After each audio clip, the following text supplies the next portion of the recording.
हाँ, hello guys, मैं ब्रजेश।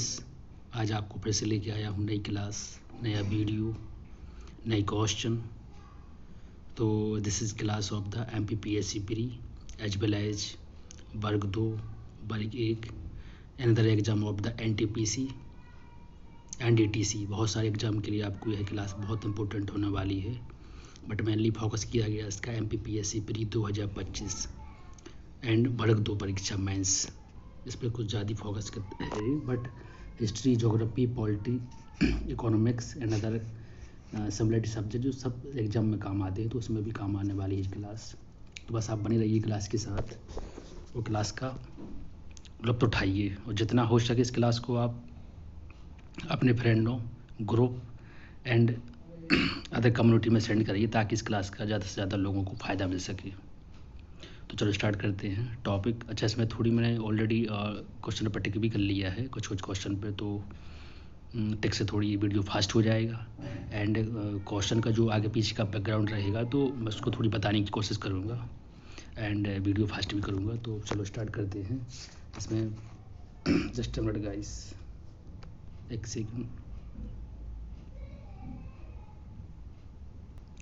हाँ, तो गाइस पहला क्वेश्चन इसमें दिया गया है, हिंद यवनों के इतिहास का मुख्य स्रोत क्या है? हिंद यवनों के इतिहास का मुख्य स्रोत क्या है? तो मुख्य स्रोत इसका है बौद्ध साहित्य। इसमें ऑप्शन में दिए गए हैं बौद्ध साहित्य, सिक्के, अभिलेख एंड यात्रा वृत्तांत।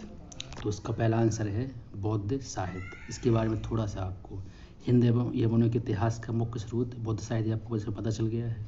अब आपको समझना है कि जो बौद्ध ग्रंथ है वो किसने लिखा है। तो बौद्ध ग्रंथ लिखा है मिलिंद-पन्ह ने। मिलिंद-पन्ह में बौद्ध भिक्षु नागसेन तथा हिंद यवन शासक मिलिंद के बीच हुई वार्तालाप का वर्णन है। तो इसमें इतनी कहानी है, लिखा किसने है? बौद्ध ग्रंथ मिलिंद-पन्ह में बौद्ध भिक्षु नागसेन तथा हिंद यवन शासक मिलिंद के बीच की हुई वार्तालाप का पूरा इसमें एक्सप्लेन दिया गया। तो आपको बस ये समझना है कि हिंद यवनों के इतिहास का वर्णन किस में मिलता है। तो पहला ऑप्शन है बौद्ध साहित्य। नेक्स्ट क्वेश्चन इसमें दिया गया है, जब तकनीकी प्रतिस्थापन की सीमांत दर स्थित होती है तब उत्पादन संभावना वक्र होगा। तो नीचे की ओर ढलवा सीधी रेखा में, ऑप्शन सी, नीचे की ओर ढलवा सीधी रेखा में। नेक्स्ट क्वेश्चन, निम्नलिखित किस नदी पर माजुली द्वीप स्थित है? तो जो तो आपको ऑलरेडी पता ही होगा, इसमें टिक भी ऑप्शन में पहले से है। तो कौन है?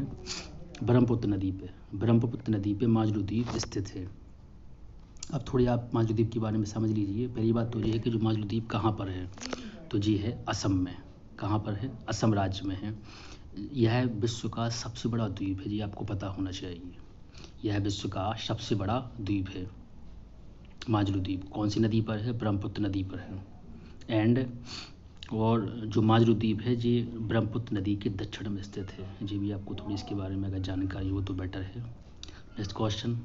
अच्छा, मैं बैकग्राउंड इसलिए बताना चाहूँगा कि एक क्वेश्चन की वजह से आपके 3 से 4 क्वेश्चन सॉल्व हो जाएंगे।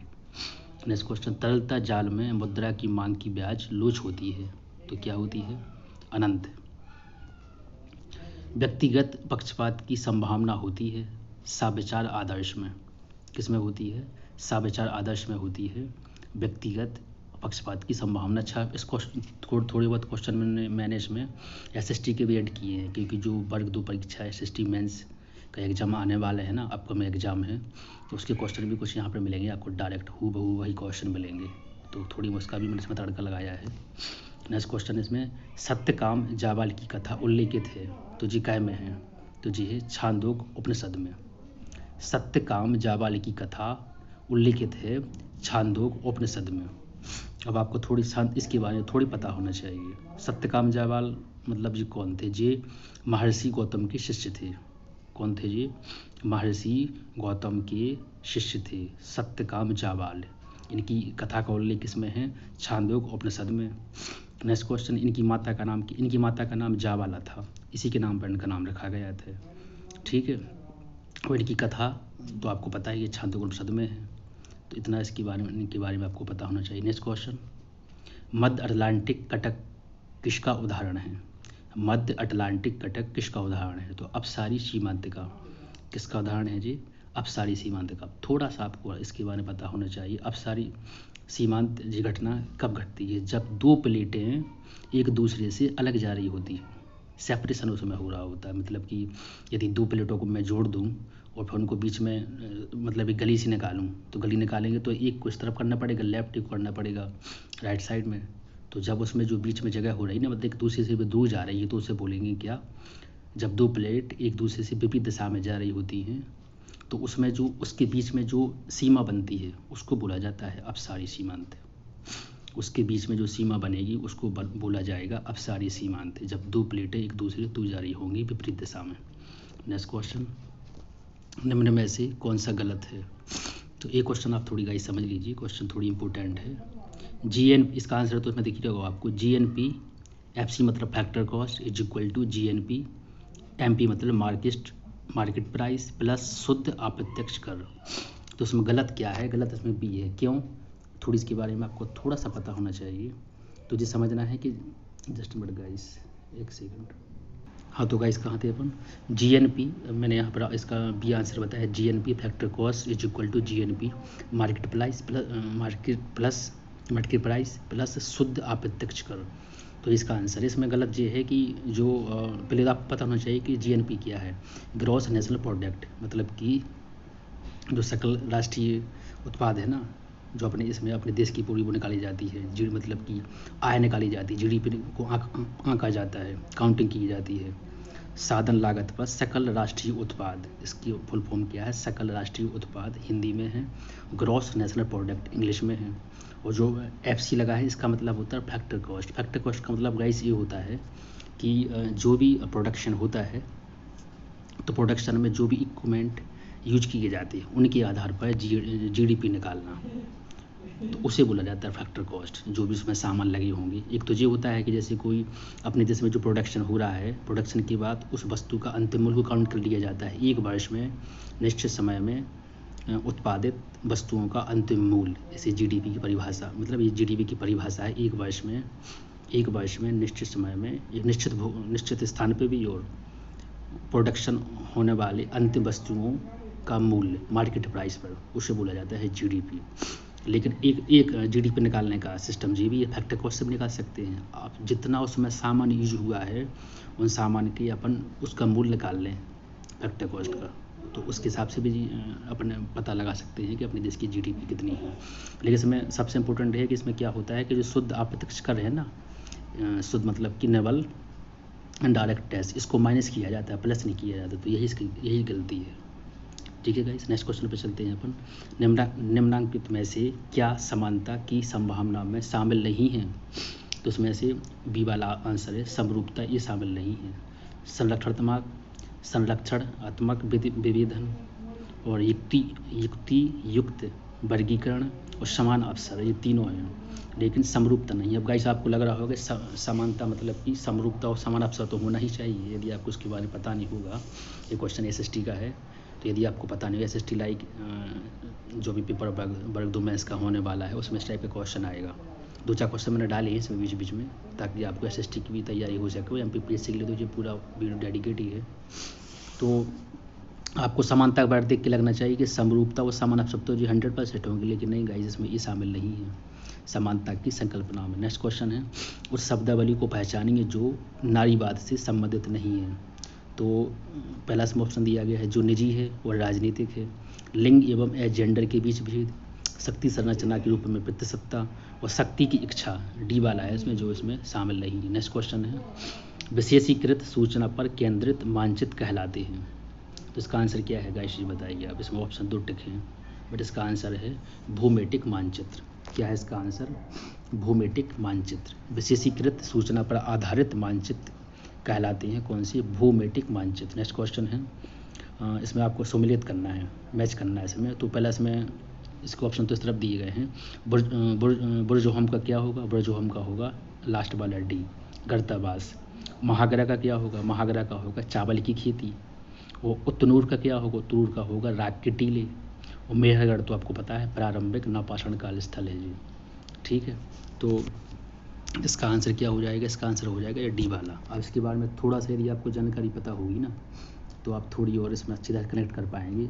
अब आपको उसमें समझना है, जस्ट अ मिनट, इसमें आपको समझना है, जैसे ये दिया गया इसमें बुर्ज होम, तो बुर्ज होम कहाँ है, तो बुर्ज होम है कहाँ पर है, श्रीनगर का पुरातात्विक स्थल है जो मतलब श्रीनगर के बगल में है, श्रीनगर के नाम से बोला जाता है। श्रीनगर के सबसे बड़ा जी आर्कियोलॉजिकल साइट की बहुत बड़ी साइट है जी यहाँ पर, लेकिन है कश्मीर में जी। कहाँ पर है, कश्मीर का प्रमुख ऐतिहासिक स्थल है जी।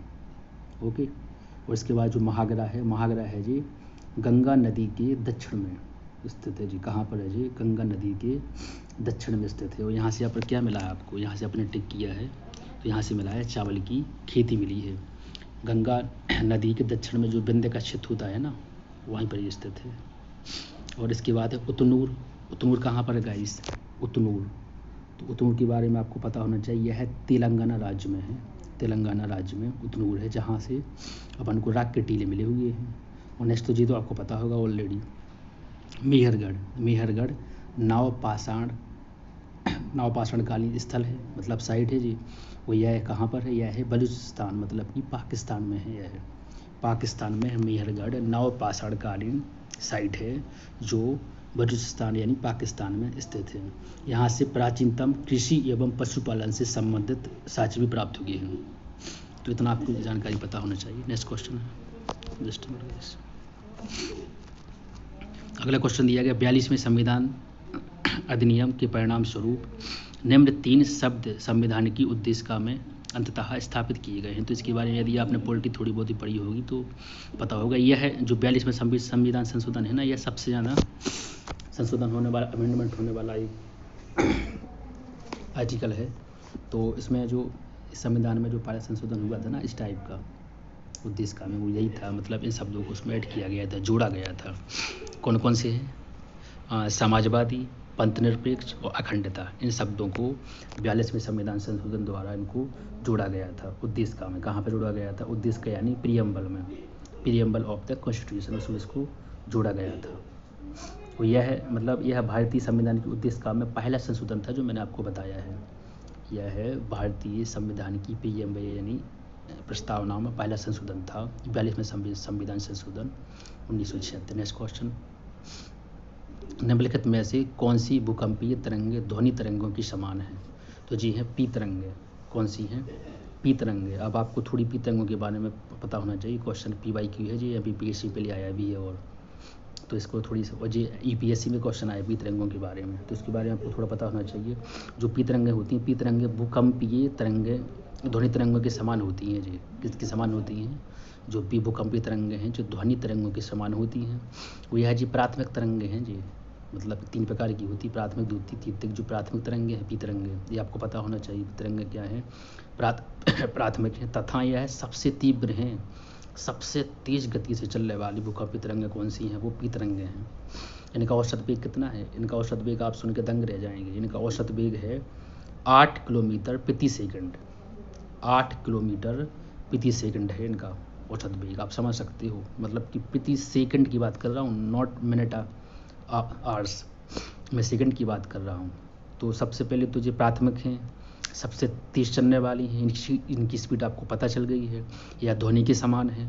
और लास्ट इसमें बात दी गई है कि यह है ठोस, द्रव्य, गैस, तीनों प्रकार में है। तीनों प्रकार में यह है आर पार हो सकती है। तो ये भी आपको पता होना चाहिए। This is a very important question है, जिसके बारे में जितने मैंने पॉइंट बोले हैं ना, यू कैन राइट नाउ, इनको आप लिख लो। नेक्स्ट क्वेश्चन है, निम्नलिखित में से क्या अनन्य रूप से संज्ञात्मक लक्षण नहीं है। देखो गाइस, मैं आपको बोलूँ, जो भी आप कुछ भी पढ़ रहे हो, चाहे history, geography, polity, another subject कोई पढ़ रहे हो, तो आपके पास पेज और साथ में एक कलम होना चाहिए, ताकि जो आप पढ़ रहे हो उसका एक छोटा सा नोट्स बना सकें आप, ताकि नेक्स्ट टाइम आपको उस टॉपिक पर उस पूरे 10-20 का पेज का जो टॉपिक रहता है, जो दिया रहता है, उस पर आपको ना जाना पड़े।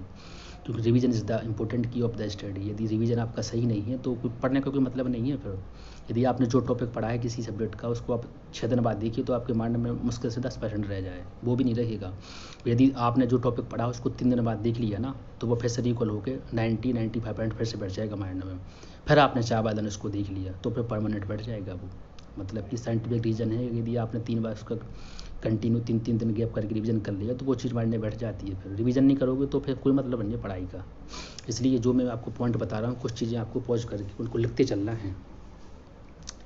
लिखने के बाद फिर आप जब आपको हो तो आप एक नज़र में भी देख लेंगे ना, कोई चीज़ अगर आपने पढ़ी हो, शॉर्ट नोट्स बना ली है ना, तो आप उसको जैसे ही शॉर्ट नोट्स को देखेंगे ना, वो पॉइंट आपके सामने आएंगे, जैसे आपकी नज़रों के सामने से निकलेंगे तो आप पूरी कहानी सामने आ जाएगी। यही होता है रिवीजन के सबसे बड़ा चमत्कार। इसलिए मैं बार बार बोल रहा हूँ कि जो चीज़ें बोल रहा हूँ वो आप उनको राइट डाउन भी कर सकते हैं। नेक्स्ट क्वेश्चन पर चलते हैं। निम्नांकित में से क्या अनन्य रूप से संघात्मक लक्षण नहीं है? तो इसमें तो आंसर आपको दिख ही रहा होगा, सदनात्मकतावाद ये नहीं है इसमें, मतलब कि संघात्मक का लक्षण नहीं है। शक्तियों का वितरण बिल्कुल है, मतलब कि राज्य और केंद्र के बीच में शक्तियों को डिवाइड किया जाता है, लेकिन उस राज्य को केंद्र से अलग होने की कोई भी शक्ति नहीं है। जो मतलब कि एक तरफ से मिलबलाप जो अमेरिका के संविधान में दिया गया है ना, मतलब कि उन लोगों में ऐसा समझौता है कि एक राज्य दूसरे मतलब राज्य केंद्र से अलग हो सकता है। अमेरिका के संविधान में 50 स्टेट वहाँ पर है ना, तो सब मिलकर वहाँ पर समझौता है। अपने यहाँ पर कोई समझौता नहीं है, अपने यहाँ पर कोई भी स्टेट केंद्र से अलग नहीं हो सकता है, इस प्रकार का समझौता कोई नहीं है। यूनियन है यहाँ पर, यूनियन मतलब कि अविभाज्य संघों का संघ है जी, मतलब जो कभी विभाजन नहीं हो सकता है। तो उसमें शक्तियों का जो वितरण होता है वो एक दूसरे में मेनली रूप से क्या होता है, एक्सपोर्ट इम्पोर्ट होता है पावर, लेकिन अलग होने का कोई भी वो उसमें संविधान में व्यवस्था नहीं है। नेक्स्ट न्यायिक पुनरावलोकन, ये बात बिल्कुल सही है। यदि अपन के आपकी यदि कोई मौलिक अधिकारों का हनन करेगा, उनको वायलेट करेगा, तो अपन कहाँ जाएंगे? कोर्ट जाएंगे ना, सुप्रीम कोर्ट जाएंगे, हाई कोर्ट जाएंगे, वही तो अपनी संविधान उपचारों का अधिकार है, वहीं तो अपन जाएंगे ना।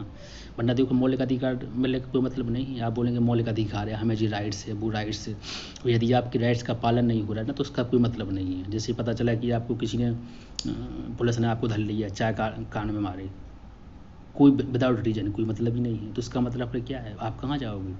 फिर आप कोर्ट जाओगे कि पुलिस ने तो आपको लपेट दिया है। कोई भी फॉर एग्जाम्पल आप अपने में मत लेना, तो कहाँ जाओगे? अपन कोर्ट में सुनाएंगे, कोर्ट फटका लगाएगी, भाई रीज़न तो बताइए, किस वे में आपने मारा है, किस वे में आपने अंदर रखा है। कोर्ट के सामने समझो तो पुलिस ना कलेक्टर किसी की चलती है, प्रधानमंत्री को भी कटघरे में खड़ा होना पड़ता है। कोर्ट ये है कोर्ट, और कोर्ट जो भी वहाँ पर निर्णय लेगा वो लेगा बाय संविधान, बाय कॉन्स्टिट्यूशन, उसके हिसाब से जो उसमें लिखा उसके हिसाब से वो बताएगा कि भाई जी चीज़ यहाँ लिखी, जी इस हिसाब से मैं यहाँ पर आपको जी निर्णय दे रहा हूँ कि आपको जी इसका पनिशमेंट है, आपने क्यों सामने वाले को रखा है। तो ये होता है बहुत बड़ा पावर। तो न्यायिक पुनरावलोकन की शक्ति है कोर्ट के पास होती है, और द्विसदनात्मकता इसमें यहाँ ये सिस्टम यहाँ पर नहीं है, एक आत्मक है अपनी इंडिया। और कठोर संविधान क्या है इसमें कठोर संविधान यही है यहाँ पर, कठोर और लचीले दोनों का समन्वय है अपने संविधान में। तो कहीं ना कहीं कठोरता की भी झलक दिखती है, मतलब कि ऐसा भी नहीं है कि मतलब इस टाइम में तो कठोर है अपना संविधान। सेंट्रल किस पे है, मतलब केंद्र किस पे कठोर है कि इससे जो राज्य है ना, स्टेट है, वो अलग नहीं हो सकते हैं, अलग होने का उन्हें अधिकार नहीं है। कठोर है बिल्कुल, एकदम पूरे से लपेट देगा बिल्कुल। और जब वो चाहेगा किसी भी रूप में किसी भी स्टेट की सीमा में परिवर्तन करना, एक दूसरे में मिलाना, किसी कम्युनिटी को विशेष अधिकार देना, ये पूरा पावर है स्टेट केंद्र के पास, सेंट्रल के पास। तो यहाँ पर कठोर है, लचीलापन भी है कहाँ है, तो वो मतलब दोनों का समन्वय है। नेक्स्ट क्वेश्चन पर चलते हैं, ज़्यादा अपन को डिटेल में नहीं जाना है, डीपली जाना है। नेक्स्ट क्वेश्चन इसमें है कि स्थान जहाँ से अशोक का अभिलेख मिला है, कौन है वो? सांची है वो, जहाँ से अशोक का अभिलेख मिला है वह कौन सा स्थान है? वह है सांची है। अब थोड़ा सा आपको पता होना चाहिए इनके बारे में कि जी अभिलेख कब मिला है। तो जी मिला है तीसरी शताब्दी में, मतलब कि तीसरी शताब्दी ईसा पूर्व BC में मिला है, ठीक है जी, हो गया। और जो सांची कहाँ पर है? सांची है रायसेन में, और रायसेन मतलब जो हो गया यहाँ पर कहाँ पर है, और रायसेन कहाँ पर है? रायसेन है बेतवा नदी पर बसा हुआ है। 2-3 क्वेश्चन मिल गए आपको कि जी जो अभिलेख मिला है, जी अभिलेख कौन सी शताब्दी का है, मतलब कौन से टाइम का है? तो तीसरी BC का है, और कहाँ पर? रायसेन में। रायसेन कहाँ पर है? बेतवा नदी के किनारे है। तो बस आपको P को ढूंढना है, वो आपको राइट डाउन करते चलना है यहाँ पर। नेक्स्ट क्वेश्चन इसमें दिया गया है कि देश के समूह को पहचानेंगे जिनमें वर्ष 1975 से 2000 के बीच लोकतांत्रिक सरकारें स्थापित हुई थी। तो पहला आंसर आपको दिख रहा होगा, रूस, दक्षिण अफ्रीका, वियतनाम और स्लोवाकिया। ये जो स्थान है, मतलब ये जो कंट्री के नाम है, जब 1975 से ला के 2000 के बीच में यहाँ पर डेमोक्रेटिक लोकतांत्रिक चीज़ें यहाँ पर स्थापित हुई थी, सरकार स्थापित, जैसे कि लाइक माई कंट्री अपन का जो इंडिया है, ये भी तो लोकतांत्रिक बात है, वरना डरी होती कहीं अफगानिस्तान और चाइना में। आपको पता है वहाँ की कंडीशन वहाँ का, और एज वेल एज पाकिस्तान भी। तो क्या पाकिस्तान में तो फिर भी थोड़ी बहुत इस टाइप की छूट होगी, थोड़ा बहुत वहाँ थोड़ा बहुत तो डेमोक्रेटिव है, लेकिन इतना भी नहीं है जितना अपना इंडिया सबसे बेस्ट। तो कौन कौन इसमें दिया गया? रूस, दक्षिण अफ्रीका, वियतनाम, स्लोवाकिया। अब आपको थोड़ा इसके बारे में देखना है कि जो रूस है, रूस कब, मतलब रूस में डेमोक्रेटिक सिस्टम कब जमा था? तो 1991 में। स्लोवाकिया में कब जमा था? स्लोवाकिया में जमा था 1993 में, ठीक है। और उसके बाद जो दक्षिण अफ्रीका है ना, दक्षिण अफ्रीका में जमा था। दक्षिण अफ्रीका में जो लोकतांत्रिक सिस्टम आया था वो आया था 1994 में। और वियतनाम जो थर्ड ऑप्शन में दिया गया है वियतनाम, तो वियतनाम में था 1975। एक बार फिर से आप देख लीजिए, रूस में 1991, इसके बाद दक्षिण अफ्रीका में 1994, इसके बाद वियतनाम में 1975 और स्लोवाकिया में 1993। ये चारों डेटें आपको पता होना चाहिए। वैसे इतना डीपली नहीं पूछेंगे, और अगर पूछ लें तो आपके पास डेट के बारे में थोड़ा बहुत नॉलेज होना चाहिए। नेक्स्ट क्वेश्चन है, कयाल निम्नलिखित में से भारत के किस तट की एक विशिष्टता है? तो जी है मालाबार। जी this is the very important question. Malabar, Coromandel, उत्तरी सरकार, यहाँ से क्वेश्चन बिल्कुल बनते हैं 100%। वो आपको सीमा पूछ लेंगे कोरोमंडल कहाँ है, मालाबार कहाँ है, पश्चिम में, पूर्व में, पश्चिम के नॉर्थ में, पश्चिम के साउथ में, ऐसे क्वेश्चन बिल्कुल पूछते हैं वो जी 100%। यहाँ मैं तो रट के बैठा हुआ हूँ, यहाँ से भी काफ़ी कन्फ्यूजन होती है। कोरोमंडल कौन तरफ है, मालाबार कौन तरफ है, कौन स्टेट के बीच में है? तो पहली बात आपको पता होना चाहिए कि कयाल निम्नलिखित में से भारत के किस तट की एक विशेषता है? तो जी है मालाबार तट। किसकी विशेषता है? मालाबार तट की। अब आपको पता होना चाहिए कि जो मालाबार है ना, जी किस राज्य में है? तो जी है केरल राज्य में। जी किस में है? ये है केरल राज्य में है, अवस्थित है जी। और कौन सा पश्चिमी घाट है? आपको पता है कि केरल पश्चिम में तो है ही, वेस्टर्न घाट के नाम से बोला जाता है ना, तो कौन है वो है केरल, पश्चिमी में यहाँ पर है। वो अरब सागर के बीच भारतीय प्रायद्वीप के पश्चिम के समांतर एक संकीर्ण तटवर्ती क्षेत्र भी है जी। आपके समझ पत्र पता होना चाहिए, बट आपको इतना पता होना चाहिए कि मालाबार कहाँ है? पश्चिम में, पश्चिमी घाट है, केरल, और केरल में स्थित है मालाबार। नेक्स्ट क्वेश्चन, अंतर उष्ण कटिबंधीय अभिसरण क्षेत्र ITCZ अवस्थित है? तो जी कहाँ पर है? जी है विषुवतीय रेखा क्षेत्र में। देखो इसके बारे में थोड़ी, आपको भी इसके बारे में थोड़ी information must know about that. क्या जो विषुवत रेखा है ना, वहाँ पर जो विषुवत रेखा है एक जी 0 अक्षांशीय रेखा है जी। यहाँ पर क्या सिस्टम होता है कि यहाँ पर सबसे ज़्यादा क्या होता है? टेम्परेचर होता है। क्यों होता है? क्योंकि यहाँ पर जो सूर्य की किरणें हैं ना बिल्कुल खड़ी रहती हैं, एकदम पूरी खड़ी रूप में यहाँ पर पड़ी रहती हैं। तो यहाँ पर एक चीज़ आप देखो सुन के आश्चर्यजनक हो जाएंगे कि यहाँ पर हर मतलब एवरीडे 3 से 4 बजे यहाँ पर बारिश होती है।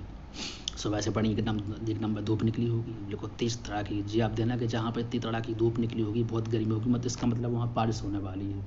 तो वही सिस्टम यहाँ पर होता है। 2 से 3 बजे तक यहाँ पर बारिश होती है, उसके बाद 3 से 4 बजे तक यहाँ पर एकदम तेज़ पानी बरसता है जी। यहाँ रोज़ होने का सिस्टम है यहाँ पर। तो आप सबसे पहली बात तो you must to know about that कि अंतर उष्णकटिबंधीय अभिसरण क्षेत्र विषुवतीय रेखा पे यानी भूमध्य रेखा पे क्या है? अवस्थित है। ये बात यहाँ पर निपट गई है। यहाँ पर उच्च तापमान होता है। वो उच्च तापमान होने का कारण क्या है? क्योंकि यहाँ पर जो सूर्य की किरणें हैं वो सीधी यहाँ पर पड़ती हैं। तो यहाँ पर एक वर्षा होती है, वर्षा का नाम क्या है? जो मैंने अभी मेंशन किया है ना कि वर्षा यहाँ पर रोज़ बारिश होती है 3 बजे के समय, 3-4 बजे के टाइम पर। उस वर्षा का नाम है संवहनीय वर्षा। कौन सी? संवहनीय वर्षा होती है जो खड़ी रूप में होती है। नेक्स्ट क्वेश्चन, सीमांत बचत प्रवृत्ति में हमें थोड़ी सी इन्होंने बोला है कि जो ट्रायंगल टाइप में जो बना है ना शेप, इसको परिवर्तन बोला जाता है। और वाई को क्या बोला जाता है? आय। एवं एक्स को क्या बोला जाता है? बचत। तो इसका मतलब सीमांत बचत प्रवृत्ति, इसका फॉर्मूला क्या है? तो ये triangle Y divide triangle into X, जिसका है। नेक्स्ट क्वेश्चन अब चलते हैं अपन, 54 वाला क्वेश्चन है। नीचे दिए हुए कूटों का प्रयोग करते हुए भारत की संविधान सभा के उपाध्यक्ष को पहचानिए। तो इसके बारे में तो देखो जो सीधा आपको डायरेक्ट MCQ है। यदि इनके उपाध्यक्ष के बारे में आपको पता होगा कौन कौन से संविधान सभा के, तो आप बता देंगे, और नहीं होगा तो 100% you can take the wrong answer.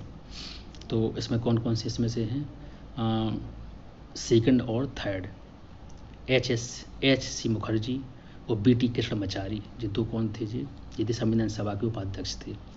Next question, भारतीय संविधान में सेकुलरवाद में शामिल नहीं है तो क्या नहीं है, राज्य एवं धर्म का पार्थक्य होना, ये वहाँ पर नहीं है। मतलब कि किसी भी राज्य का कोई धर्म नहीं है, जिस बारे में आपको पता होना चाहिए। मतलब कि कोई राज्य नहीं दावा ठोक सकता कि हमारे राज्य का ये धर्म है, बिल्कुल भी नहीं है। हाँ जी है कि हर राज्य को हर जो स्थान पर जो पर्टिकुलर पर्सन वहाँ पर रह रहा है उनको अपने धर्म मानने की पूरी स्वतंत्रता है, बट कोई दावा नहीं ठोक सकता है कि जी हमारा धर्म है, इसका प्रचार कर रहे हैं या कोई धर्म परिवर्तन। तो जी ऐसी कोई बात बिल्कुल भी नहीं है यहाँ पर, जी इसमें यहाँ पर बोला गया है। और राज्य का कोई राजकीय धर्म नहीं है, ये बात बिल्कुल सही है। कल्याणकारी तटस्थता का सिद्धांत, ये बात बिल्कुल सही है। वो उसूली फासले का सिद्धांत, ये बिल्कुल भी बात सही है, ये होना चाहिए। लेकिन किसी राज्य का कोई धर्म नहीं है। नेक्स्ट क्वेश्चन यहाँ पर दिया गया, जस्ट मिनट गाइस, मैं थोड़ी स्लाइड को पलट दूँ। वेट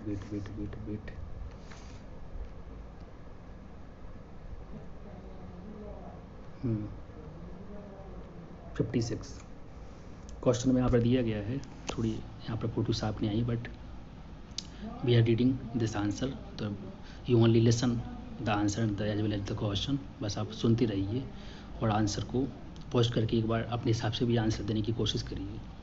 इस क्वेश्चन में दिया गया, भारत के निम्नलिखित राज्यों में से कौन सा भू आबद्ध नहीं है? तो कौन सा नहीं है?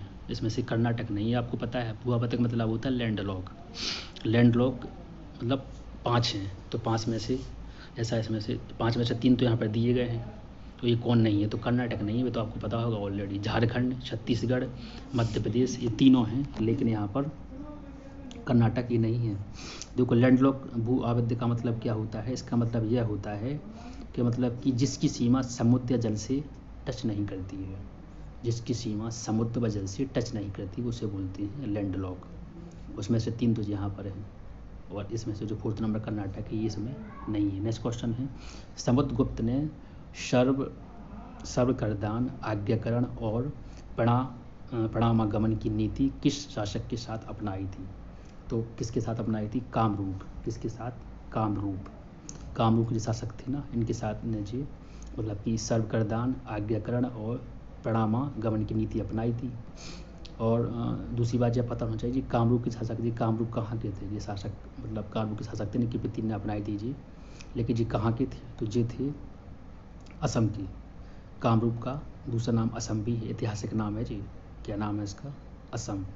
और जो लगभग 800 वर्षों के लिए सत्य में रहा, मतलब कि 800 वर्षों तक यहाँ के जो किंग थे ना, उन्होंने यहाँ पर शासन किया है। इतना आपको पता होना चाहिए। यदि क्वेश्चन देखो, इस टाइप के क्वेश्चन यूपीएससी में आते हैं। यूपीएससी में कुछ भी ऐसी कुछ शब्दावली दे देते हैं उठा के, 2 चटाइए और न दे दी।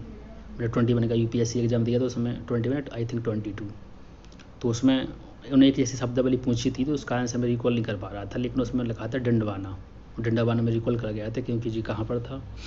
ये है राजस्थान में, एक झील का नाम है। तो उससे वो एक वर्ड की वजह से मैं वहाँ पर वो आंसर सही टिक कर गया था। तो ये पता होता है कि यदि आपको यहाँ पर यदि एक भी वर्ड का पता हो ना किसी के बारे में, या आपको वो पूरा आंसर अननोन लग रहा है, तो you can take the right answer, but according to you, कैसा आपने पढ़ा है। नेक्स्ट क्वेश्चन यहाँ पर दिया है कि 58 वाला, मिल्पा एक स्थानांतरित खेती है जो की जाती है, तो ये कहाँ पर की जाती है? ये की जाती है उत्तर पूर्वी भारत में। कहाँ पर की जाती है? उत्तर पूर्वी भारत में ये खेती की जाती है।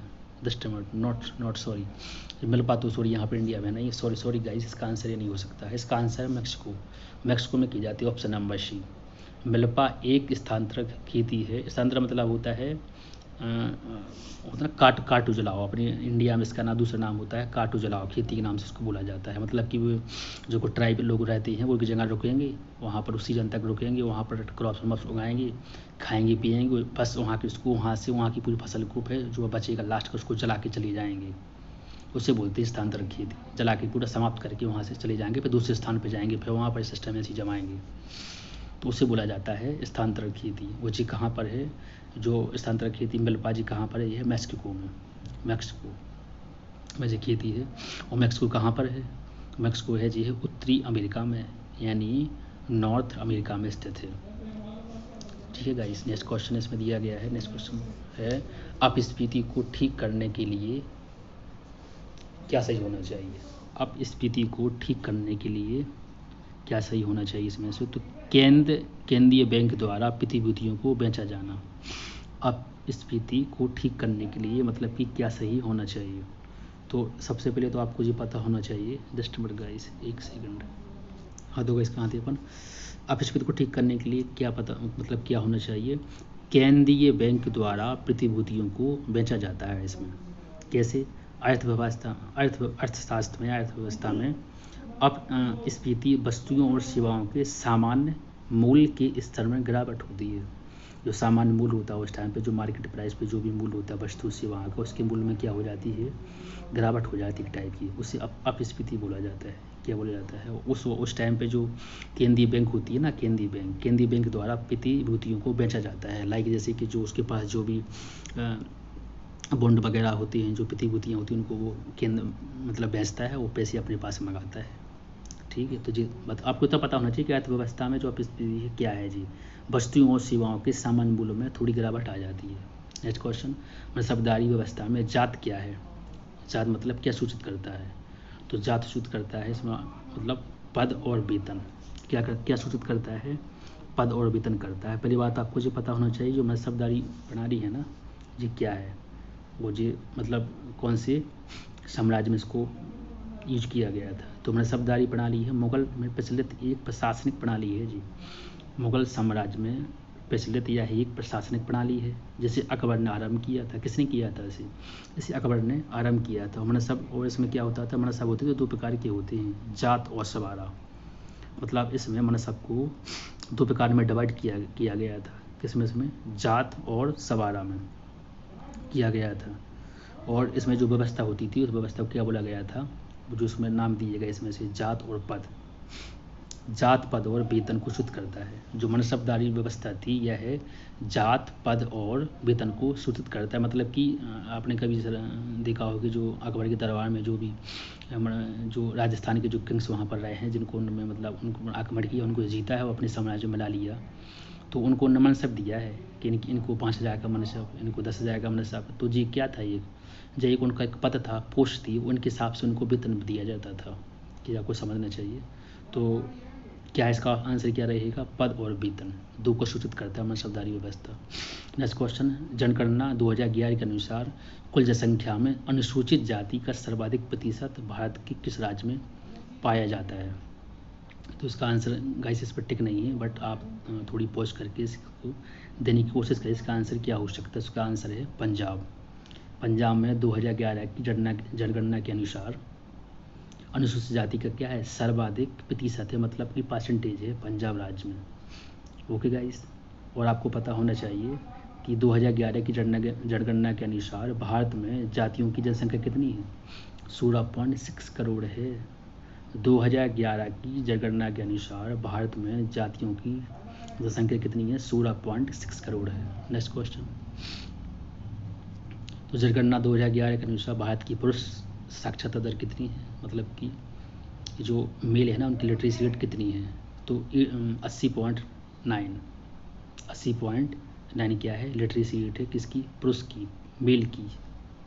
नेक्स्ट क्वेश्चन, भारत की संसद में मनोनीत सदस्यों की कुल संख्या होती है, तो 14 होती है गाइस, जो आपको पता होना चाहिए कि 2 राज्यसभा में और 12 कहाँ पर, लोकसभा में, दोनों को मिला के होती है। लेकिन अब तो एंग्लो इंडियन का सिस्टम ही खत्म हो गया 2020 के बाद। बनना कितने हैं, 14 है यहाँ पर, 14 होते हैं, जो 12 किस में होते हैं, 12 होते हैं, मतलब सॉरी मैंने उल्टा बोल दिया है, सॉरी गाइस। लोकसभा में होते हैं 2 एंग्लो इंडियन, राज्यसभा में होते हैं 12, सॉरी फॉर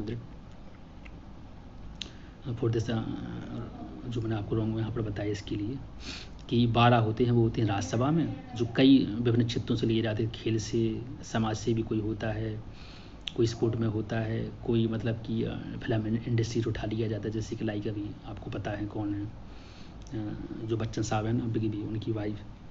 तो पहले तेंदुलकर साहब भी थे और गोविंदा जी को लिया गया था। तो जी कई विभिन्न क्षेत्रों से लिया जाता है राज्यसभा में, वो 2 होते थे, कहाँ पर, लोकसभा में, दोनों को मिला के 14 होते हैं, 2 और 12।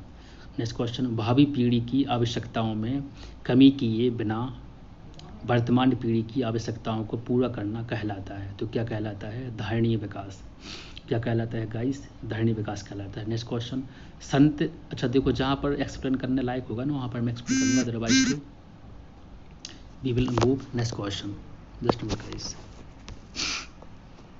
नेक्स्ट क्वेश्चन है इसमें, वेट, संत जो वीर शैव संप्रदाय से संबंधित थे। कौन है वो हैं अल्लाम प्रभु। जी क्वेश्चन थोड़ी डिफिकल्ट बन जाएगा आपको, क्योंकि जो साउथ जो हिस्ट्री भी है और साउथ की जो वर्ड हैं वो मतलब कि इजी रूप में तैयार मतलब लाइन नहीं होते हैं, वो समझ में नहीं आते कि अपन वर्ल्ड हिस्ट्री मतलब जो हिस्ट्री है साउथ वाली हिस्ट्री से थोड़ा अनभिज्ञ रहते हैं, उस पर अपन कम फोकस करते हैं, उसका अपन में इंटरेस्ट ही कम रहता है। जैसे कि लाइक हम आपको उर्दू भाषा दे दें या फ्रेंच दें आपको, तो आपको देख के आप दूर भागोगे। चाइनीज़ कोई बोले तो समझ में नहीं आएगी, क्योंकि आपको उससे लगाव ही नहीं है, उसके बारे में आपको जानकारी नहीं है। और जो आपने चीज़ सुनी हो, जैसे हम बुंदेलखंड ने किया, बुंदेलखंड कोई बोलेगा तो हमें मतलब मज़ा आता है, सुनने में मज़ा आता है। भाई अपने स्थान अपने एरिया का कहीं जो पर्सन दिख रहा है और कहीं ना कहीं हंसी भी आ जाएगी, तो क्यों? क्योंकि अपन उस भाषा से रूबरू हैं पहले से। इसी प्रकार मैं आपको बता रहा हूँ, संत जो वीर शैव संप्रदाय से संबंधित थे, ये मतलब कि कौन थे? तो अल्लाम प्रभु थे। कौन थे? अल्लाम प्रभु। इनके बारे में आपको थोड़ी पता होना चाहिए कि जब 12वीं शताब्दी के रहस्यवादी संत थे, मतलब कि कुछ ऐसी बातें थी रहस्यवादी हैं जिनके ऊपर ने पर्दा उठाया है, मतलब उनके बारे में ने बताया, रहस्यवादी गूढ़ बातों को बताने वाले जो प्रमुख शैव संत थे ना, वो कौन थे? वीर शैव संत कौन थे? वो अल्लाम प्रभु थे। और ये मतलब कि ये स्वयं और शिव की एकता की चेतना का प्रचार करते थे, अपनी और किसकी, मतलब कि स्वयं पर फोकस करना चाहिए, और शिव की चेतना, भगवान शिव इनके बारे में क्या करते थे, इनका प्रचार करते थे अल्लाम प्रभु। और जी किस संप्रदाय से संबंधित थे? कौन समुदाय से? तो जी थे लिंगानुपात से, यह है लिंगानुपात संप्रदाय से कनेक्ट भी थे, जुड़े हुए थे, मतलब उनके प्रमुख समुदाय से थे जी। तो जी क्वेश्चन थोड़ी यूनिट का है कि किस संप्रदाय से क्वेश्चन आया भी है। और नेक्स्ट क्वेश्चन में दिया गया है, मुद्रास्फीति की दर बराबर है किसके बराबर है? तो इसका आंसर है डी। वैसे में आपको पता होना चाहिए कि ए है, ये किसके बराबर, मतलब ये किसको इंडिकेट कर रहा है? तो जी कर रहा है कीमत सूचकांक को। नेक्स्ट क्वेश्चन, जेट स्ट्रीम बहती है, जेट स्ट्रीम है जो बहती है, तो इसके बारे में कहाँ बहती है जी? पश्चिम से पूर्व की ओर। जेट स्ट्रीम पश्चिम से पूर्व की ओर बहती है। पहली बात तो आपको पता होना चाहिए कि जेट स्ट्रीम के बारे में थोड़ी सी जानकारी, क्या इसका सिस्टम है। तो जेट जो धाराएं होती हैं पृथ्वी सहित कुछ ग्रहों के वायुमंडल में तेज़ी से बहने वाली या घूमने वाली हवाएं हैं जी।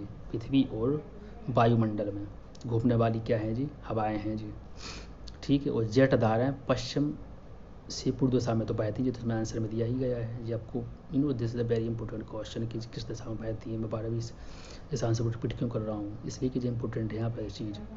और सबसे तेज़ गति की जेट धाराएं ध्रुव की जेट धाराएं कहलाती हैं। मतलब कि मैं आपसे बोलूँ कि जो जेट स्ट्रीम धाराएं तो हैं ये पश्चिम से पूर्व बहती हैं, लेकिन सबसे तेज़ गति की अगर अपन को बोला जाए सबसे तेज़ गति की कौन सी है, तो जेट धाराएं तो ध्रुवीय है वो।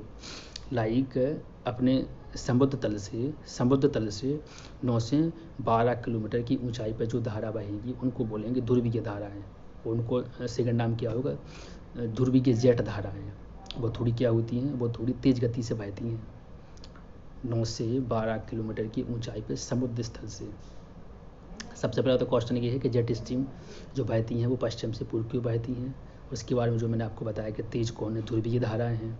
वो जी कहाँ पर? पृथ्वी की सतह की वायुमंडल बहने वाली जी क्या है? धाराएं हैं, ठीक है। वो कुछ ग्रह में बहती हैं, मतलब लाइक पृथ्वी के में तो बहती हैं, लेकिन पृथ्वी के अलावा अलग ही प्लैनेट में उसमें भी बहती हैं जी धाराएं। Next in the last question ने, भारत में आर्थिक सुधार कार्यक्रमों की शुरुआत कब हुई थी? तो गाइस जी क्वेश्चन थोड़ी फंसाने वाला क्वेश्चन है जी। यदि आपको डेट सेम दी जाए और मंथ को चेंज कर दिया जाए तो समझो कि मस्ट भी कन्फ्यूज होने वाले हैं आप यहाँ पर इस क्वेश्चन में, यदि आपको उस क्वेश्चन की बारीकी पता नहीं है तो। अब देखो 91 तो सबको पता है कि 91 में जो सुधार हुई तो वहाँ पर एक्सपोर्ट इम्पोर्ट वाली सिस्टम यहाँ पर खोल दिया गया था। जब अपना देश स्वतंत्र हुआ था तो अपन ने जो नीति अपनाई थी ना, एक्सपोर्ट इम्पोर्ट ना करने की, बंद अर्थव्यवस्था पर फोकस था अपनी इंडिया का पूरा कि हम ना किसी से बात करेंगे ना कुछ भी नहीं करेंगे, हमारे देश में प्रोटेक्शन होगा, उसमें अपना सिस्टम चलाएंगे। तभी तो अपने देश में प्रॉब्लम हो रही थी।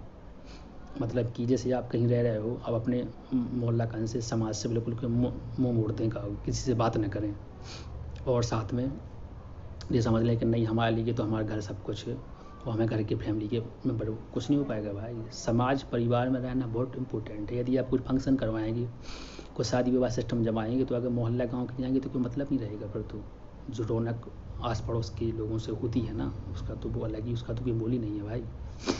और यदि आप बिल्कुल सिस्टम जमा लेकिन नहीं, हम किसी को मतलब नहीं है, हमें बंदा व्यवस्था है, जो सिस्टम चलाएंगे वो अपने घर के मालिक हैं, और मोहल्ला गलबा से कोई मतलब नहीं है। यही अपन के देश ने अपनाया था। जो अपना देश स्वतंत्र हुआ था 1947 में, और 1950 से जो सिस्टम जमा था, जब पहले जो प्रधानमंत्री जवाहरलाल नेहरू, तो उनने सबसे पहले उन्हें सिस्टम के हम किसी देश से किसी से इतना ज़्यादा कनेक्टिविटी नहीं रखेंगे, जो बंद अर्थव्यवस्था करेंगे, ना एक्सपोर्ट करेंगे ना इम्पोर्ट करेंगे। इसकी वजह से अपने यहाँ पर देश में सबसे ज़्यादा खाने पीने की प्रॉब्लम हुई। और इंदिरा गांधी ने तो और भी पूरी उनके बारे में आपको कहानी पता होगी। बट जो आर्थिक सुधार हुए थे वो कब हुए थे? वो हुए थे 1991 में, जब खोल दिया गया था कि आप यहाँ पर आइए, वहाँ पर आप क्या करिए, यहाँ पर आप करिए FDI मतलब क्या होता है? Foreign direct investment. मतलब कि आप हमारे इंडिया देश में आइए, यहाँ पर आप इन्वेस्ट करिए यहाँ पर। इन्वेस्टमेंट लाइक मतलब कि कोई बड़ा उद्योगपति अपने देश में आएगा तो सबसे बड़ी वहाँ पर लाभ क्या होगा कि देखो, किसी उद्योग का खुलना मतलब कि सरकार को बहुत बड़ी फ़ायदा होना। क्या होना? टैक्स सबसे बड़ी फ़ायदा है सरकार का सबसे बड़ा मेन जरिया क्या है? आय का, इनकम का। टैक्स ही तो है। टैक्स नहीं होगा तो सरकार अपना को सिस्टम को चला नहीं पाएगा। वो अपन को जो फैसिलिटी दे रहा है, हॉस्पिटल, पुलिस व्यवस्था, मतलब कि सिक्योरिटी वगैरह, road, light system, health system, वो कहाँ से दे रहा है, कहाँ से प्रोवाइड कर रहा है? गवर्नमेंट। वो कर रहा है टैक्स की वजह से। जो टैक्स नहीं मिलेगा, जो उसका मेन सोर्स है ऑफ द अर्निंग का, तो कोई मतलब ही नहीं है। तो उद्योगपति जो होते हैं वो गवर्नमेंट की बहुत इंपॉर्टेंट रोल अदा करते हैं, क्योंकि उनसे उनको टैक्स मिल रहा है। वो जहाँ पर वो उद्योगपति जो वहाँ पर उद्योग लगाएंगे, वहाँ पर सरकार को तो टैक्स मिल ही रहा है, संग संग वहाँ पर रोजगार भी पनपेगा, वहाँ के लोगों को रोजगार भी मिलेगा।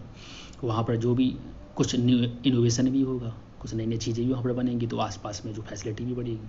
तो कहीं ना कहीं प्राइवेटाइजेशन करने में कुछ तो मतलब अच्छी खूबसूरती हैं, कुछ तो कमियां हैं। आम आदमी को फ़ायदा कम मिल पाता है, क्योंकि वो इतनी परचेस नहीं कर पाते, बड़ी चीज़ को नहीं ले पाती। बट ये है कि बदलाव तो ज़्यादा होता है। तो अपन ज़्यादा डीप चले गए हैं। तो भारत में आर्थिक सुधार जो कार्यक्रम की शुरुआत हुई थी, आपको पता है, इसमें से 24 जुलाई 1991 को। ये आपको इसके बारे में पता होना चाहिए गाइस। तो this is the video, we want to end of this video. आज का वीडियो काफ़ी लंबा हो गया है, बट इसमें जो मैंने आपको चीज़ें बताई हुई हैं ना, वो बहुत इंपॉर्टेंट चीज़ें हैं। बस को आप नोट डाउन करिए, नोट्स बनाते जाइए, वो बार बार मल्टीपल टाइम उसको आप रिवीजन करिए। रिवीजन इज़ द इम्पोर्टेंट की ऑफ द स्टडी। में 12 बार जी लाइन बोल रहा हूँ, यही इम्पोर्टेंट। और अपने दोस्तों फ्रेंडों में भी इसको शेयर करिए। तो बस गाइस, मैं अब वीडियो को एंड करना चाहूँगा, और नेक्स्ट वीडियो में जल्दी से मिलेंगे। जय हिंद, जय भारत।